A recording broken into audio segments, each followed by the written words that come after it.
Yo, yo, yo, what's good? Thank you for coming to the House of B.A.R.F. I'm Chanman, and before we get started, I would just like to emphasize that the content that we share on House of B.A.R.F. is for informational and entertainment purposes only. We are not financial advisors, and the information provided should not be considered as professional financial advice. Investing and financial decisions involve risk. It is crucial to do your own research or consult with a qualified professional before making any financial choices. The opinions expressed on House of B.A.R.F. are of our own and do not reflect the views of any organizations that we may be affiliated with. Please remember that past performance is not indicative of future results, and the financial landscape can change rapidly. Always conduct thorough due diligence and seek financial advice from a financial advisor tailored to your personal needs and circumstances. By listening to this podcast, you agree that the host and in the future, if we have any guests, are not responsible for any financial decisions you make as a result of the information presented on House of B.A.R.F. Now let's dive into today's episode.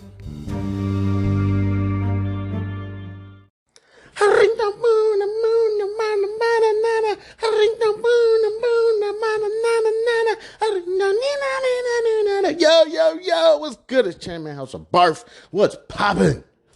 Man, I'm just looked at a couple podcasts, man. That shit flabbergasted me, man.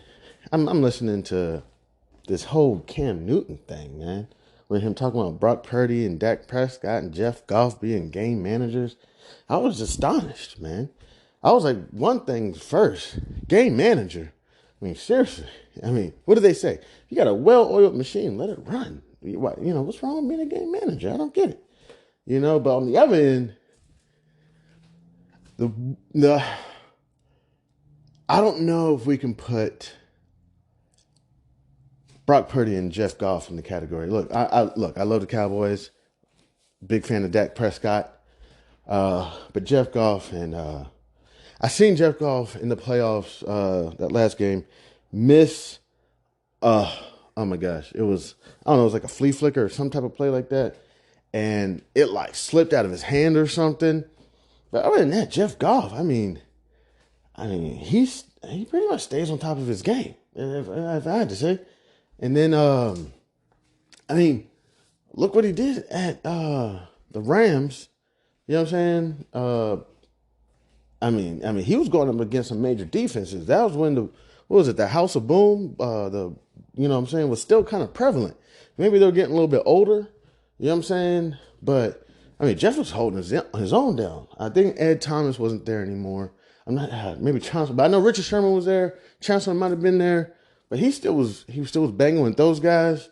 You know what I'm saying? Before the Rams kind of became the Rams, I think they were transitioning from St. Louis over to LA, you know what I'm saying? So they were still, building, and Golf, got them to maybe like an NFC conference or, they went, did Golf win one with the Rams? I know that head coach got like 2 or 3 Super Bowl appearances in the last couple of years. Don't quote me. The young guy, he's like the youngest quarterback. I forget his name. And then Brock Purdy, this has nothing to do with B.A.R.F. My bad. Y'all know I babble.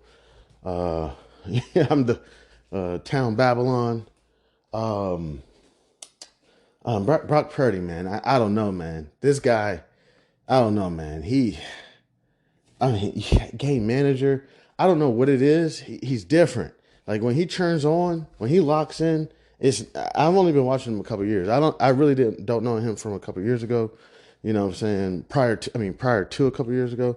But it's like I can see it. I can see it when he locks in. You know what I'm saying? Like for the most part, I think he's like, you know what? For the first, I would say 3 quarters, he does this thing where he's like, you know what? I'm just not going to fuck it up. I'm just not going to fuck it up. You know what I'm saying? And he does it. But then 4th quarter comes, and it's like a different Brock Purdy. And he does the same exact thing he's been doing the first 3 quarters, but it's like he's locked in. And he stays locked in. And then next thing you know, San Francisco is coming out with the win. So I don't know. I don't know if I agree with Cam Newton on this. I actually love Cam Newton. I'm a huge fan of Cam Newton. I was a fan of Cam Newton. I didn't know him at Florida. I remember Tim Tebow. I don't remember Cam Newton. I remember him at Auburn. Like, I remember that, and I remember him at the Panthers, like, very prevalently. Someone told me he played for the Pats. I said, no, he didn't. That didn't happen. Jordan played for the Wizards? Yeah, right. Didn't happen. So, big fan, but I will admit that sometimes, man, this is probably why Cam Newton's podcast is probably popular. Because sometimes I'd be like, yo, Cam, I don't even know if I agree with that, dog. I don't know. But who really cares, right? Like, I don't know. The Brock Purdy thing, I don't know if I really agree with that one. I thought that was, I don't know. I thought that one was a little, I thought that was a little rough. What's the issue? I'm sorry, real quick. What's the issue with people in Jared Goff and Brock Purdy? Jared Goff been balling out. I mean, look, we're talking about the Detroit Lions here. We're not talking about. And we're talking about this. Was Jared? I don't have my laptop and everything up. We're talking about the St. Louis Rams, okay, that went over to LA, which upset me. I love the Midwest. Drink every time Chanman talk about the Midwest. And believe it or not, I think if I wasn't a Cowboys fan, I might have been a St. Louis Rams fan. I don't know, because when I first started watching football, the Cowboys were popular. They were hot, of course. Went with the Dallas Cowboys. Didn't go with the Chicago Bulls. Went with the Detroit Pistons. Loved the Bad Boys. So, and I know it was prior to me, but, and then I got like family from Michigan and whatnot. Basically, every one of my teams are Michigan, except the Dallas Cowboys, the North Carolina, Tar Heels, and Guyana. I root for Guyana and cricket. A couple of my boys watch cricket. I don't really watch cricket. So, one of the only games I've ever seen in cricket was Guyana playing. So I said, you know what? I'll go with Guyana. So other than that, everything is go blue, Red Wings. What else? I don't know, Tigers. I don't know. I really don't have a baseball team. Yeah. I don't really, all those other, Pistons. Is there anything else I'm missing? Pretty much that's who I root for. Michigan all day. And then the couple one-offs. Dallas Cowboys, Tar Heels, Guyana cricket. In soccer, if I had to root for a team in soccer, I usually don't watch till the World Cup comes on. USA all day, baby. I mean, USA men's and women's. I will say this, though. I have this kind of love for Maryland women's team. It's like Maryland women's, man. I don't know. They dope. So I got kind of love for that. But yeah, that stuff. I'm sorry. I was just looking at that stuff. Other than that, I was looking at a couple other podcasts. Told y'all, sometimes I take a hiatus on the podcast because I'm like, I don't want to, like, I'm trying to find my voice. I remember this advice I got from somebody who, was kind of in the same field, media. Basically said, pick like a homeboy or a homegirl or, pick somebody who you want to talk to. That's your buddy. Talk to them. You know what I'm saying? So, I kind of take that approach, when creating this. But regardless, that has nothing to do with B.A.R.F. The thing that I wanted to talk about with B.A.R.F. though was had a fantastic day at a book signing. Went out today to go sell some books. I may be getting ready to go out in a few to try to see if I can sell a few more. Beautiful day. Went to this flea market. It was in Baltimore. It was called it was Patapsco's. I apologize. Customer service at Patapsco's was wonderful. Allowing me to get a table. Rented a table. Got it for about 8 hours. Set up. I had 2 books. So my brother illustrated a book. about 5 years ago or something. So I I got a few of his copies. I got approximately about 60 copies of his. Uh, I'm not even sure what his publishers are doing any longer. So he just did the illustration. So I had about 60 copies of his book. And then I had about 100 copies of my book, Langston Mason's Cool and Made Adventure. Did really well. Did really well. Being the first day out there exposing myself, really trying to get used to exposing myself. Y'all know, I've been listening to that's another podcast I was listening to. I've been listening to a lot of Billy Carson. You know, just I love hearing his take and views on things. He blows my mind. I mean, this guy, he was like, yeah, these scriptures were written to, and I'm thinking he's going to say like maybe 200, 230. He's like 200,000 years. I'm like, damn, how you know about that shit? 200,000 years ago. He's like, yeah, prior to that, this was written to, and I'm like, what is he going to say? Million years. I'm like, damn. Mind is blown. How do you know about shit that was from like 2 million years ago? He's like, yeah, the Ikwanawa people knew how to travel in space, but then they took it away from people and forced them to stay on Earth for the rest of their lives.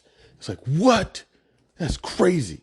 And of course, you know, he always goes at Jesus. He's always like, and that's why you Christians are idiots in your Zeppanism, because you don't even know Jesus' name. The J was not even created. It was Jesus. You're saying Hell Zeus.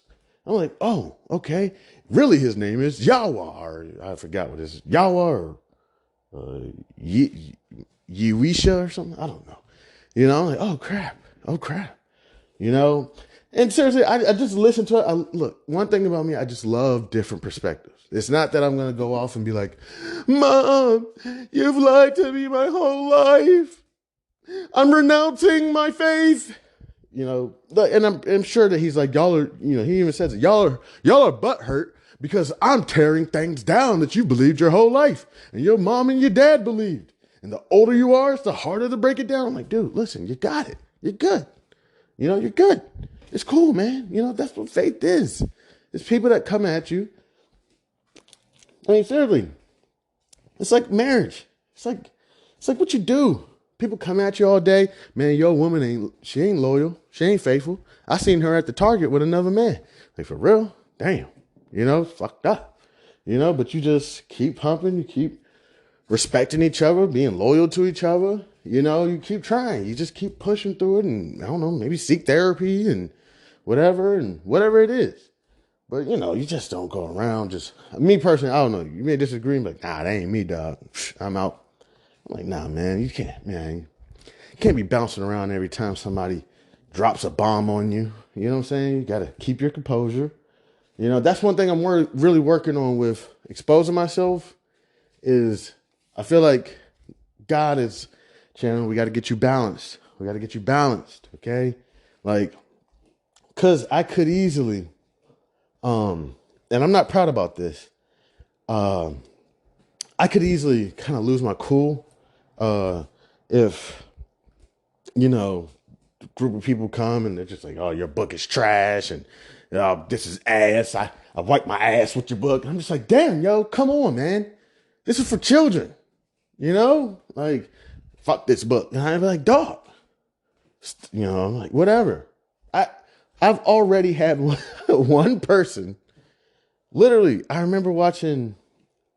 Actually, I think I saw this back in 1992, 93, or 94, whatever, when I was a kid. And then I saw it in Straight Outta Compton when, you know, I was grown about a few years ago. But I think I remember hearing Eazy-E say it when I was a youngin'. I'm not sure. When he said, I don't really care if these people buy copies of my album and throw them on the ground and stomp on them, because at least they bought a copy of my album. You know what I'm saying? I think I've already had one person purchase a copy of my album just to shit on it. Not my album, I'm sorry, my book. You know what I'm saying? It was like, gosh, I get a phone call. I'm like, I read a copy of your book. It's generic. I'm just like, damn. But you got a copy though? Oh, beast. Wonderful. Because, damn. You know what I'm saying? Bet. Oh my gosh. But I was like, you know what? Cool. cool. I know you don't like me. You hate me. Uh, um, I'm sorry for whatever I did. Uh, every day I'm working on myself, trying to become a new man. God is working through me. Please see the God in me. You know, I'm working on myself. You know what I'm saying? And I'm not trying to go backwards either. You know, so, I try to be, in my book. And I remember this part where Jesus was talking to, I'm sorry, I don't want to get it wrong. Yahweh was talking to, I believe it was Judas. And I think I can't remember, it was Peter, Judas, somebody. And basically said, look, you are going to renounce me. You know what I'm saying? Like, it's cool. It's what you do. He's like, come on, I would never do that to you, Jesus, you know? And that's why you want to be careful with certain stuff, because you don't want to get confused. Whatnot. You got to be very careful. As much as I'm playing around, I can also hear the seriousness in it and getting things mixed up, because that's exactly what happens. It even happens in politics, and it happens everywhere. If you can get people divided and confused, then you can deceive them, manipulate them, and whatnot. But so Jesus basically tells him, I can't remember, it was Peter, Judas, or something. And it's like, yo, you will renounce me. You know what I'm saying? You'll do it 5 times within like the next couple of hours. And I guess people are coming to get Jesus or somebody. Yo, we about to beat this guy up, or we about to get him. And then some people come up to whoever it was, I can't remember who it was. Yo, do you know this guy? And he's like, nah, I don't know this man. There's like some more people coming. Yo, he did it like 5 times within the next couple of hours. And then like the 5th time he did it, it was like him and God got contact through a crowd of people. You know what I'm saying? And it was like, boom, told you. So I just hope I don't get to a point, really, seriously, I'm saying this, I stay humble.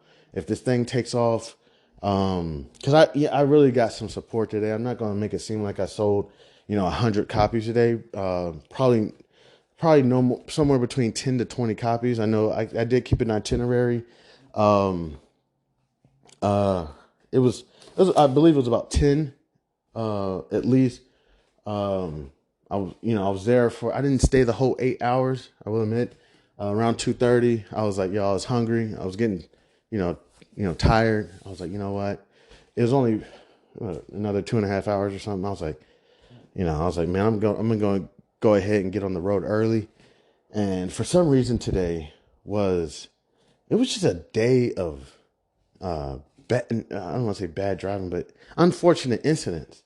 I'm not sure or not, but I think I may have seen somebody die today. I don't know. I really hope they survived. It was on 295. This is his main road out here, Baltimore Washington Parkway. It was early this morning. I don't know, man. And, I actually did pray for their soul. I really did. But I also was like, God, look, you never know when it's going to happen. The car basically flipped over into the trees. But when it did, it wasn't pretty. It wasn't like I don't know, man. And then there was a couple more incidents on my way back. I was trying to avoid traffic, so an incident happened. It pops up on my GPS. I'm like, all right, bet. So I hop off. Because I could hop off early enough to go on another road. I can't remember. I don't know, 100 or something. So I hop off, and I'm like, cool. So I'm on whatever it is, Route 100 or whatever it is, and then I don't know, it was like another fender bender or bumper joint. I was like, oh crap, what is going on today? But so that's basically was the experience with the book. Somebody said it's just book signings. You can say book selling, but it's book signings. Did you sign the books? And it's like, yeah. You know what I'm saying? So, you can just say you're doing a book signing, or something. I was like, all right, cool. I like that. I'm going to go ahead and do that. I'm just going to call them book signings, because I signed every book that I sold today. You know what? It was between 10. No, it was about 20 books, because I also sold some of my brother's books. So it was it was probably like 20, 25. So sold approximately about 20, 25 books today. Um, had a great time. Met a lot of individuals, a lot of cool people, man. A lot of cool people, man. A lot of funny people. I don't, as much as people try to give Baltimore a bad name in a sense of their crime rate and everything, met a lot of cool people, a lot of funny people, no disrespect. Never felt that I was in any danger. Now, some people told me, Chan, this is your first day. Okay. I was like, huh?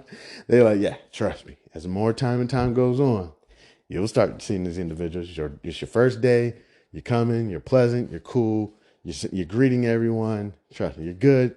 But trust me, the longer you stay, I'm like, all right. But yo, seriously, wonderful crowd in Baltimore. I want to thank everybody who supported me.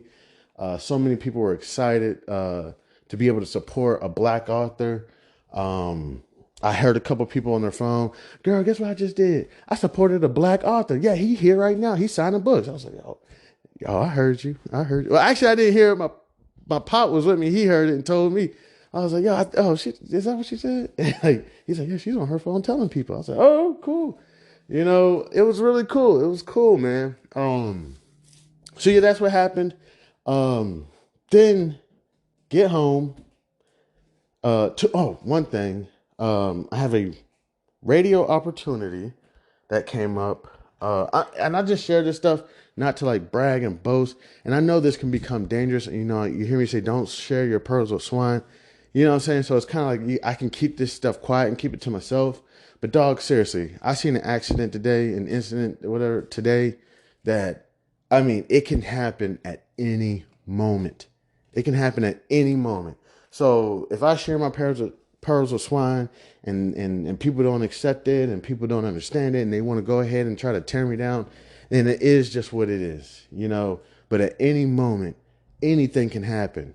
And I'm like, hey, look, you know what? Let me just share this information. And I don't know who it may help or who is going to hate on it. I don't know. And I can't take my whole life and try to, I've done it for years. I've done it for the majority of since birth to now. Spend my whole life, I can't trust them. I can't hang out with them. Oh, they not loyal. Oh, they don't got no respect. And you spend your whole life doing that and you run yourself in this course of just chaos and not knowing who you can trust and who you can't trust and blah, blah, blah. So with B.A.R.F., I just like, you know what? I don't know who's going to take this and tear it apart and chop it up and everything. It's not my main concern.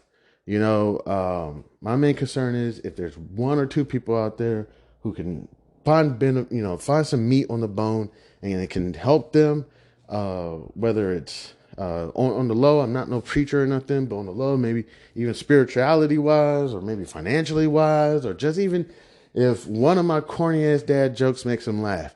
That's all that really matters. That's really all that matters. And everybody else, I think about it kind of like football. And I don't know everything about football, but you catch the ball.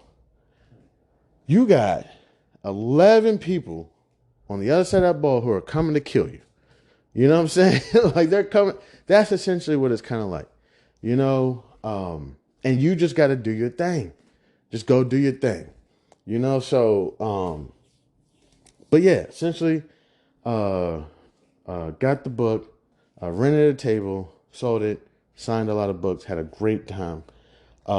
Get a phone call when I get home.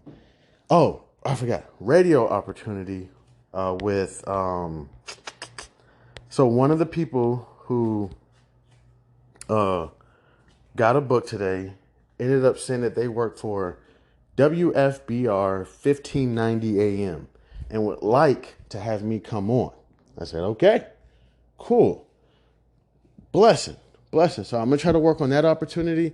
And also, hopefully, I'll have an opportunity to talk about B.A.R.F. because I would like to, go both ways. Just let people know, like, hey, support B.A.R.F. if you can. Also, support the children's book.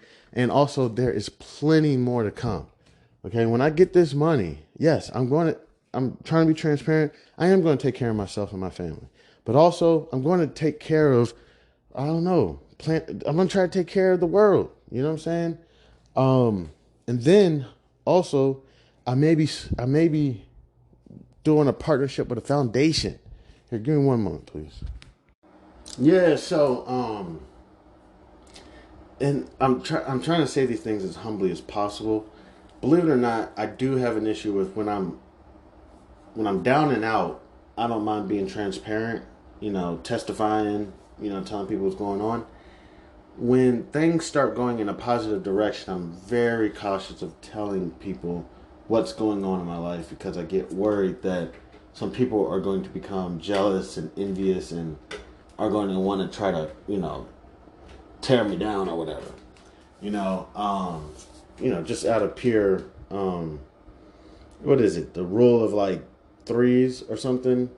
Uh, it's like, don't call me. It's like out of 10 people, they're going to be like, I don't know. Or it's like the rule of 10 or something. I don't know. I can't remember. But it's like two people or two or three people are going to go completely out of their way to destroy you. Two or three people are not going to give a crap about you. Or what is it like two people won't go out of their way, but if the opportunity presents itself, they will undercut you. Um, like two people don't give a crap about you.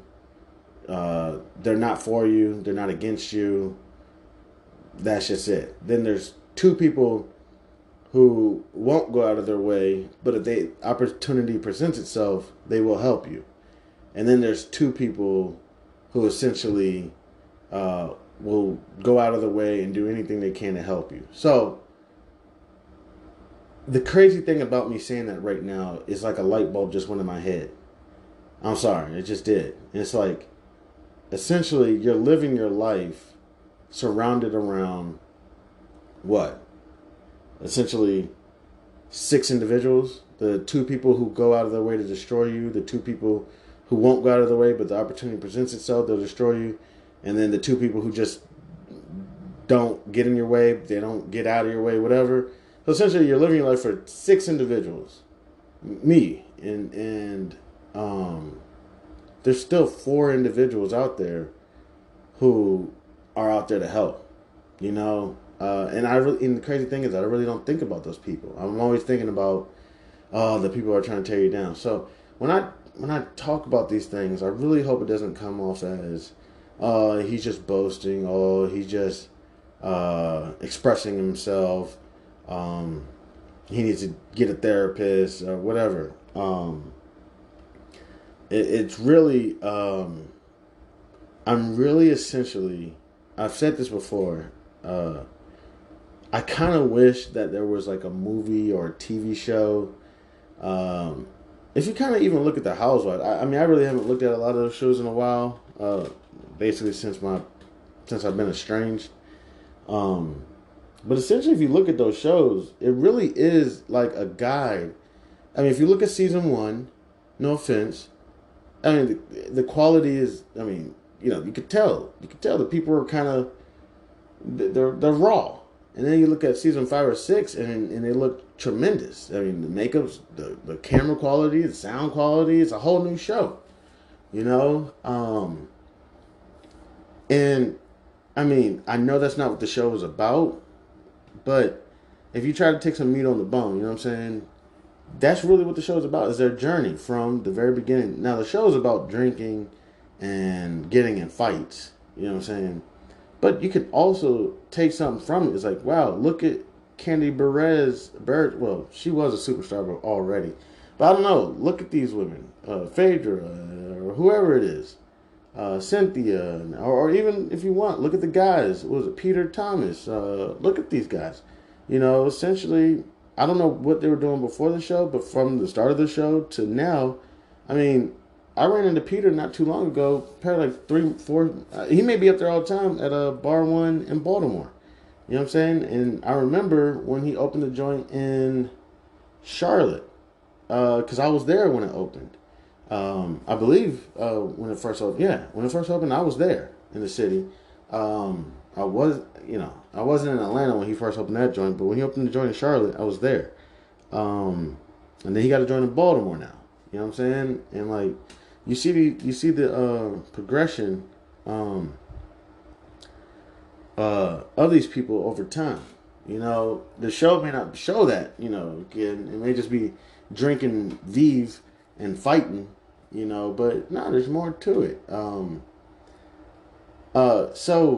At the same time, when I'm sharing this information, I really hope it doesn't come off as, oh, look at me, because it's not about me. Y'all know what I'm going to say. It's not about me. One, full thanks, Lord Savior, Jesus Christ. Two, it's a team of individuals. This isn't just me. Now, yes, may I be the face? You know, I'm not even the face of the book, but I may be the author, and maybe I'm the person that gets all the recognition. But no, I constantly I tell people, no, this is a team effort. This was a team effort, seriously, because it really was. If it wasn't for the team, you know where my book would be right now? It would be in my book bag. It was in this book bag of notes I had. Y'all ever see this guy named with Finesse Two Times, and he has a bunch of papers in his book bag of his rhymes and whatnot? That's where this book was. It was in my book bag. And the team of individuals got together and made it happen.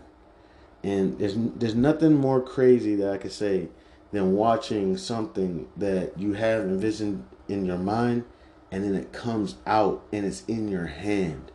That's why people say thoughts are things. You know what I'm saying? It's a crazy concept. But with the right individuals around you, and probably for the last, I would say, 10 years, I probably haven't had, I could be wrong, I probably haven't had the right group of people around me for the last, decade. So from my mid-20s and mid-30s, I probably didn't have the right individuals around me. So prior to that, from probably about 16 to 25, 20, so from being a mid-teenager years to mid-20s, definitely didn't have the right group of people around me. Definitely. All right, so that was not saying the sharks, but then between mid teenager years to mid 20s, I was with the wolves and the sharks. You know what I'm saying? So what you do is you say, you know what, I ain't gonna hang around those people no more. I'm gonna hang out with a different group of people, right? The people in the suits, the people in dresses, I'm not talking about I'm saying beautiful women and dresses or whatever they want to wear, and then guys in their suits. You're like, yo, this is where more so I'm gonna be because I'm done kind of running that life, right? And then you get around these group of people and they're the same. They're still snakes and wolves and sharks. They're different though. You know what I'm saying? They want to sleep with your wife. They want to take your bank account information. They want to pull an identity theft scheme or whatever it is. It's totally different. Still, same concept. So probably for the last, few years, I'm not trying to make excuses. It's partially my fault too. Really haven't probably put myself in the best situation. And if you really think about it, if I really think about it, the core of people who were always there for me, always supported me, were always there. They kind of just got pushed to the background. You know what I'm saying? But they were always there. So then after all these 20 years of running around, riff-rafting, and doing all this, hobla, goobla bullshit, whatever it is, those people are just there in the background. It's kind of like, again, I talk about my spirituality and whatnot. It's kind of like the voice of God in my head, whatever. You can say it's my intuition, you can say it's my gut feelings, whatever. Whatever, the intuition or whatever you want to call it, or the voice of God, the Holy Spirit. It's always there. It's always like this quiet voice in around the voices of a bunch of other stuff going on. Those core people who are always going to be there for you are kind of like that. They're just those quiet voices. They're just there in the background. All these other people are running in front of them. You know what I'm saying? You can barely see them, but you still see them, and you're like, hey, hey.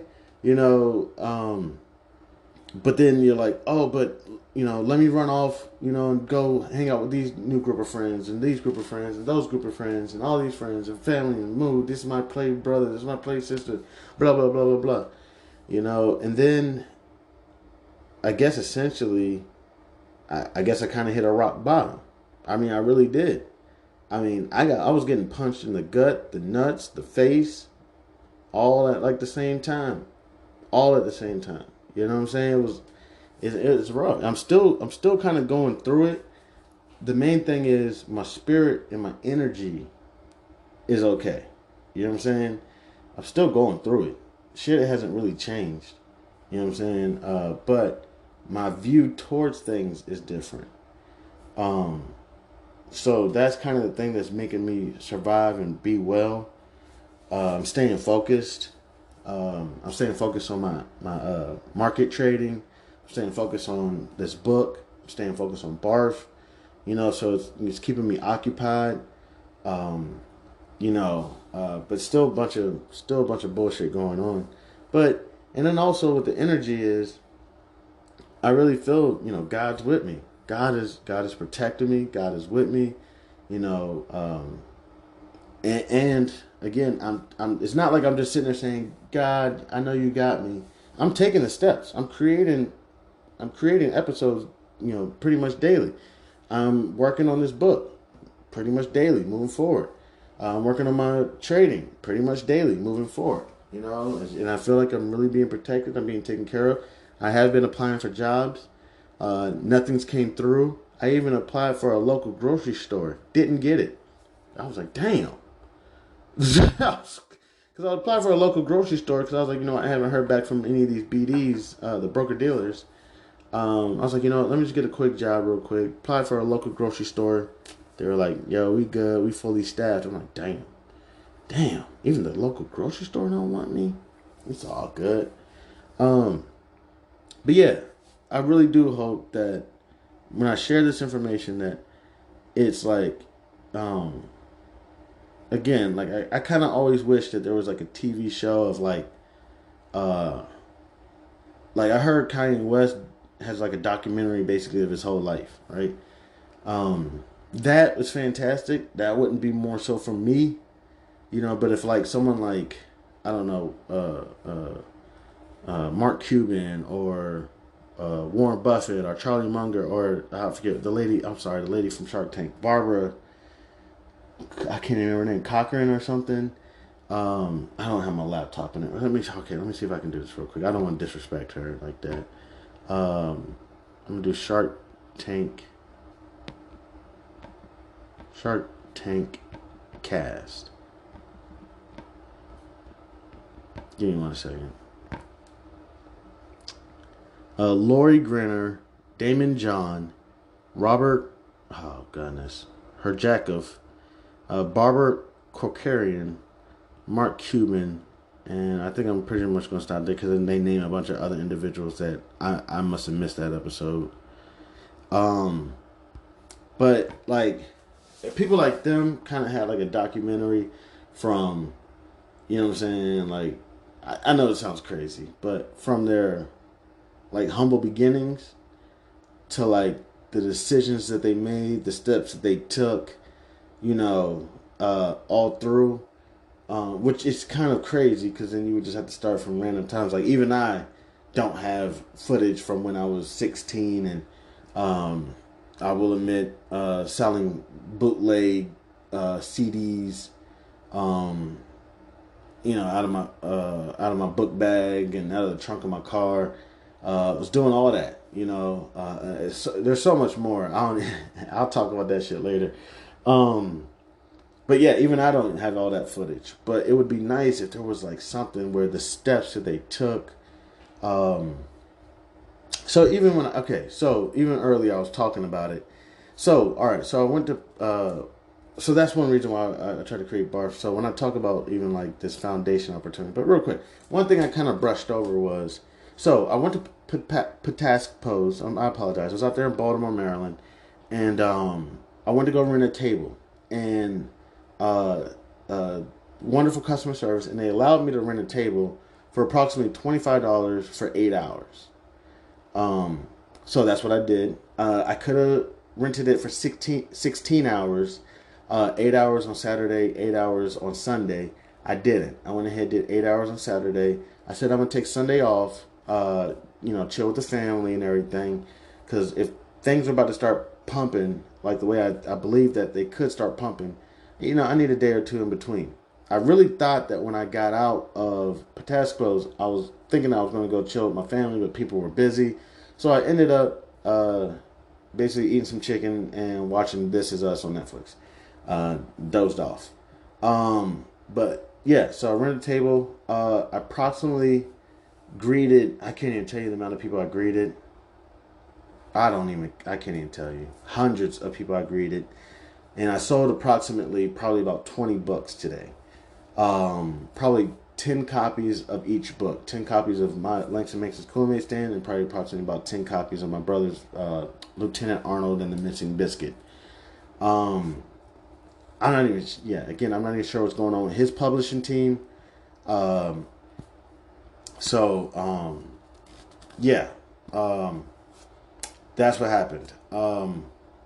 Now, if being, I would say this, I'm probably not going to share the wholesale prices of these things. Again, it's not me by myself; it's a team of individuals.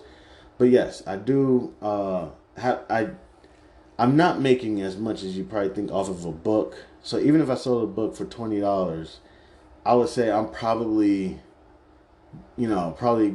getting maybe a third of it. There's so much. The publishers, the printers, all get paid before I do. You know what I'm saying? So then you just make a couple dollars per book. It's not what you think. And that's why you got to constantly get these books out. Boom, boom, boom. So out there, one of my last customers was this customer that uh, his name was Brother John. That actually says that he works for this radio station 1590 WFPBR.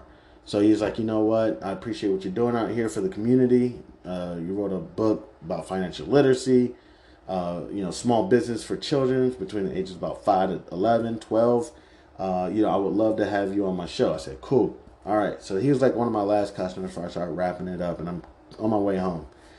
Get home. One of my buddies called me and he's like, hey, I think I want to do something with you. My bad. I think I want to do something with you. And I was like, yeah, cool. What's up? And he's like, you know, I don't know all the details, but he has a relationship with a foundation. And he's like, hey, how can we get your book in this foundation? And he's like, look, and we don't even have to, you don't have to do like a full donation. If there's some way, we can get this worked out. So as soon as I got off the phone with him, I can tell you 100%, I hopped on the phone with my team and was like, look, this is a great opportunity. We can get our book in this foundation, and this foundation is in Guyana. So I said, this is a great opportunity for us. How can we make this happen? And let's try not to do no 20 books or something. Let's see if we can, because again, this is for children. This is for young children. So even if we got to eat a bullet, not, I don't know. I don't want to do that, but what I'm saying? Even if we got to, swallow a hard pill, let's swallow that pill and keep moving.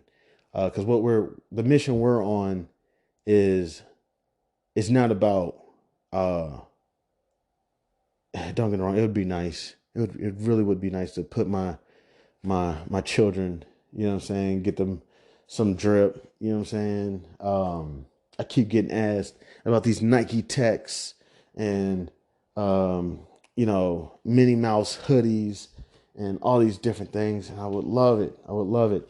Trust me, I would love it so much because you know what it would do? It would bring me peace of mind. Oh, look at my children. They're so happy. So happy. And they're drip and whatever they talk about, whatever they want to do. And, you know what I'm saying, help them get their YouTube channels, whatever, running, because they want to get on TikTok and YouTube. So right now, I told them, no, let's chill out on going public. Let me go first, and then I'll bring y'all along. But in the meanwhile, you can still create content, but it's not public. It's on their private YouTube accounts and whatnot. Let me figure this out, and I got y'all. Okay. But yeah, I would love to be able to do that, and it's very important to me, and then also to be able to pay my bills on time. I know it sounds cheesy and corny, but there's something that makes me feel good when I pay my bills on time. So if I could, I would love to even pay them in advance. And then also just getting a good meal at a nice restaurant, stuff like, and then being able to purchase, this is really going to blow you, being able to purchase some bonds and some stocks and some real estate and some small business. Man, that would make me feel so good, man. Just being able to relax. You know what I'm saying? So, yes, I do have some selfishness in me, but it doesn't lead me. It doesn't take over me. Okay. More importantly is, the mission. And the mission is to get these books in the hands of children. For one, literacy, just helping them read, just enjoying a good book, hopefully. And then on the other end, also, hopefully it touches on them churning the wheels on financial literacy, small business. So that's the mission. So even if with this foundation, we got to swallow a hard pill, it's cool because, no offense, one thing that's, I think, kind of messed up with Americans, maybe not all Americans, is that if you ask these Americans, where on the scale do you think you live your life? Where do you think you are? On the bottom of the scale, middle of the scale, top of the scale? You probably would have a lot of Americans who would say, man, I'm at the bottom. Not all. And you may even have someone say, man, I'm probably somewhere in the middle. And I'm talking about globally. I'm not talking about just in America. I'm talking about globally. Where do you think you fit on this scale of economics? And even myself, what would I say? Man, I'm probably somewhere like, at the upper bottom, lower middle. And then if you do I haven't done the research. If you do the research, I'm just making this up.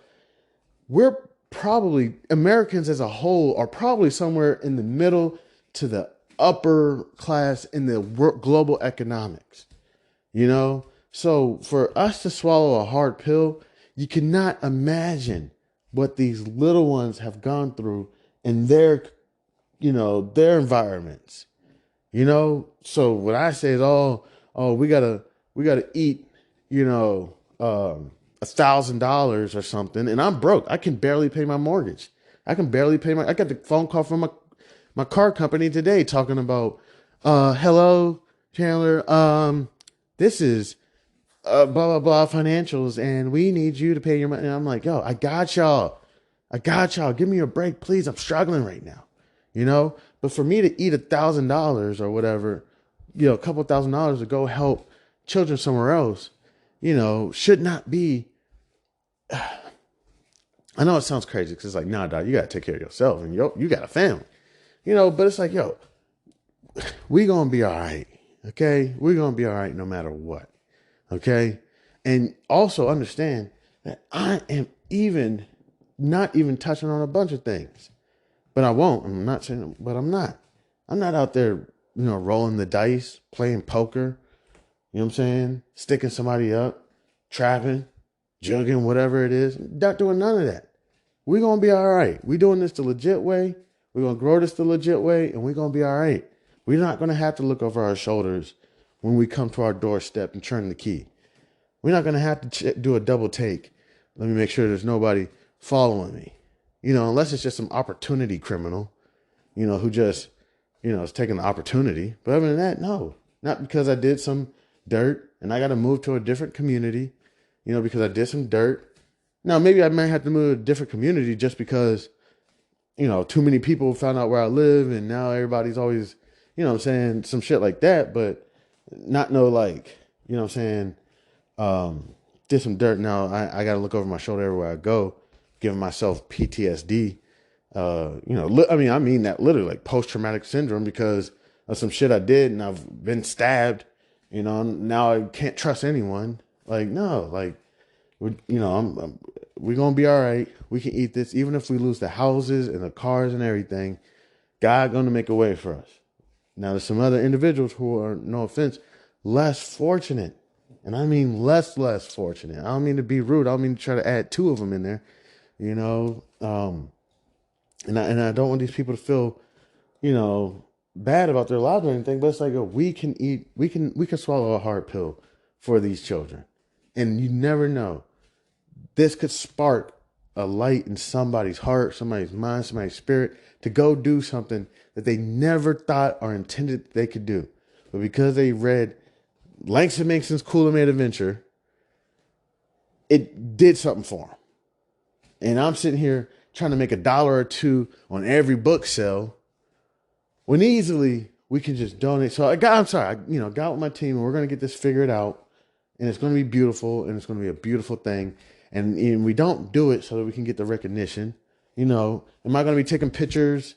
Probably not. I'm probably going to do it and keep on moving. And I probably will share it with y'all so that you can understand the experience of the different things, opportunities that God puts out there for us to do. And we keep moving forward. So I got to get ready to go. I'm going to go try to sell a couple books. 1 second. And listen, let me not make it sound like I'm running these meetings or something with these group of peoples. And I'm really not. I actually tell you the truth. I basically talk to my pop, and my pop takes lead on a lot of, he takes a lot lead on how to, he's like, yo, let's try to get this done. So I basically was talking to my pop, like, look, I would like for this to work out with this foundation. How can we make this work? Because essentially we're going to have to swallow a hard pill, but I want to see if we can get, so many books to this foundation. How can we make this happen? And in the very beginning, not be taken, putting us in a serious deficit, and he's like, look, let me run some, he actually said, let me run some numbers real quick, and, let's see how we can make this happen. Cause this is a beautiful opportunity for these young children. I mean, some of these young children, seriously, I mean, it's tough. It's really, so yeah, when all this stuff goes down, seriously, I will share as much as I can. But seriously, this is not from the perspective of, look what's happening to me. If I wanted that life, I would have been had social media up. I believe it or not, another thing that I may do at House of B.A.R.F. is, a night out in B.A.R.F. or something where literally it's just going to be a night out with Chan. I'm not sure if this is true or not, but people say when they hang out with Chan, they typically go home and they're like, yo, that was a pretty easy night. I'm sure there's nights I can go chaotic. They're like, yo, that was a pretty easy night, Chan. Like, yo, that was a good night. It was like you went out, we got, maybe some drinks, we got some pizza, sat around, talked. Good night, I was like, yo, cool. It's like, yo, you could have like a video log, or I don't know, vlog or something about just hanging out with Shannon. It's nothing exciting. You know what I'm saying? It's just easy. I'm not one for drama. I do get a little crazy sometimes, but yeah. So I may even do that video log and night out with Chan. But yeah, seriously, this is. If I really wanted all the attention to say, look at me and look how amazing my life is, then I would have been created a Facebook or something a long time ago and recorded all the special moments. I have no pictures and no videos of all my special moments. People tell me all the time, come on, Chan. I got to see, I remember somebody chewed me out the other day because I was like, we were looking at Paul Mooney or something.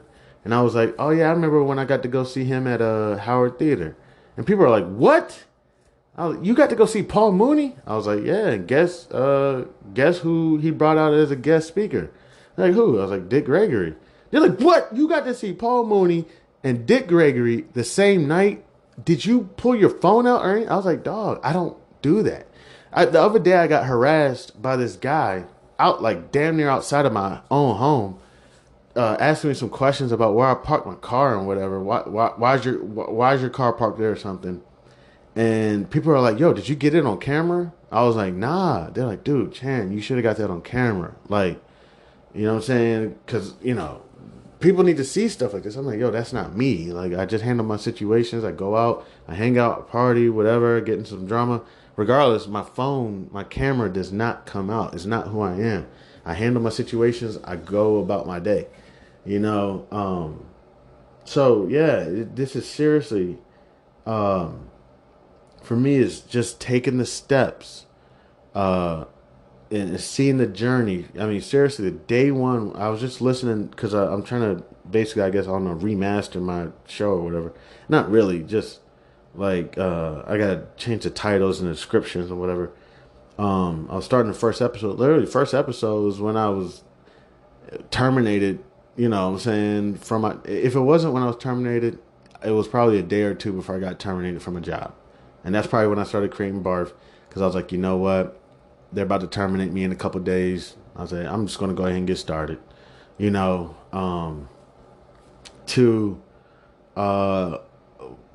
wherever it goes. You know what I'm saying? And yes, will there be an end to Barf? Yeah, there will be an end one day. I'm not going to keep this going forever. The ending will be when it's like, hey, I don't know. And I want to say I'm here. I'm good. I'm good now. Y'all went through the whole journey with me, and I'm pretty much good now. And there you go. There goes the guide to being, broke. And will it be that I'm making $200 million a year or something? Nah. It'll just be like, yo, I'm pretty steady now. And there's the guide.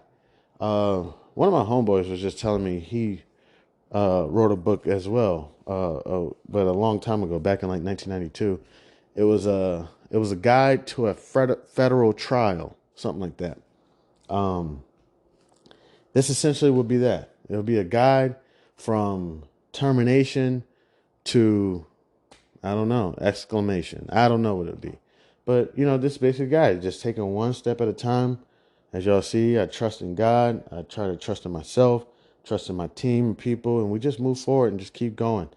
So I'll let y'all know about the next steps. Right now, what I'm about to do is I'm about to head out and just go around. I'll probably head to a couple of the restaurants that I typically go to, step inside. I'll even tell you, probably grab a beer. I'll probably grab this beer called a Korean, some Japanese beer or something. And then I'll probably sit around and, see if anybody's interested in buying a copy of the book. And then get back in the house and relax and chill and get ready for tomorrow. I want to thank everybody who decides to stop by and kick it with your mans. I appreciate it. I'm Chanman, and this is House of Barf. What?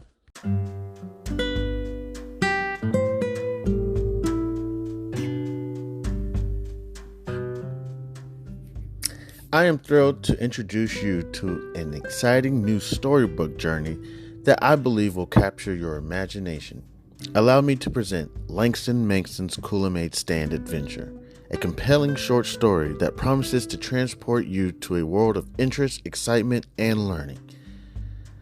The title of the book is Langston Mankson's Kool-Aid Stand Adventure by Chandler Hayes. In a world of colorful imagination and captivating stories, a new children's book has emerged to empower our young minds with crucial life lessons, life skills, and financial literacy. Langston Mankson's Kool-Aid Stand Adventure is a cheering short story written by a talented Black author who understands the importance of equipping our youth in the early stages of life with the tools they need to navigate the realm of money, savings, and smart choices. Meet Langston Mankson and his imaginary best friend, Zonky, a pink elephant, two curious souls who embark on an adventure around the vibrant landscape of Wichita, Kansas, where Langston Mankson sets out to accomplish multiple goals and is met with obstacles that he must overcome. Langston Mankson and Zonky discover valuable lessons of talking about finances in the home in order to gain knowledge. Langston Manson, with a little bit of confidence, the guidance of supportive parents, the help of community members like Mr. Tiller, and his imaginary best friend Zonky, Langston Manson learns about the value of money and how to save, the importance of making thoughtful spending decisions, the significance of thinking outside the box when met with challenges with money, and the joys of sharing with others. Through relatable experiences and engaging storytelling, young readers are introduced to the fundamental concepts of money, such as earning, saving, and spending responsibly. Langston Manson set savings goals, teaching children the importance of planning for future needs and dreams. The book celebrates diversity and the different perspectives on money, shedding light on its role in different people's lives. The characters' interactions emphasize the joys of serving others, the gift of sharing, and making a positive impact in their community. The pages of Langston Manson's Kool-Aid Stand Adventure come to life with vibrant illustrations. The colorful and imaginative visuals not only captivate young readers, but also enhance their understanding of complex financial concepts. Langston Manson's Kool-Aid Stand Adventure is coming soon to bookstores and online realtors. It is a must-have addition to any child's library, fostering essential life skills while sparking the joy of reading. Empower the young minds in your life with the gift of financial literacy and imagination. Join Langston Manson, Zonky, family, and friends on their extraordinary journey of running a drink stand to set them on the path of a brighter future. Your opinion means a great deal to me. I would be honored if you would consider exploring Langston Manson's Kool-Aid Stand Adventure and sharing your thoughts. Your feedback could play an invaluable role in shaping the future of this project. If you have any questions, comments, or would like to discuss the book further, please don't hesitate to reach out to me. Your support in spreading the word about Langston Manson's Kool-Aid Stand Adventure would mean the world to me, and I deeply appreciate your consideration. I am a passionate advocate for financial literacy. Me, Chandler Hayes, and am excited to join the community of storytellers. With a background in finances, I am driven to inspire children to embark on their own adventures of learning and discovery through the power of literature. Langston Manson's Kool-Aid Stand Adventure is a heartfelt endeavor to promote financial literacy in a fun and accessible way.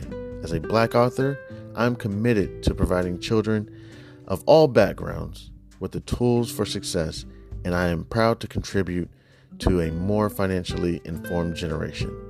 Thank you for taking the time to explore this advertisement, and I look forward to the possibility of sharing this extraordinary literature adventure with you. Please feel free to contact me.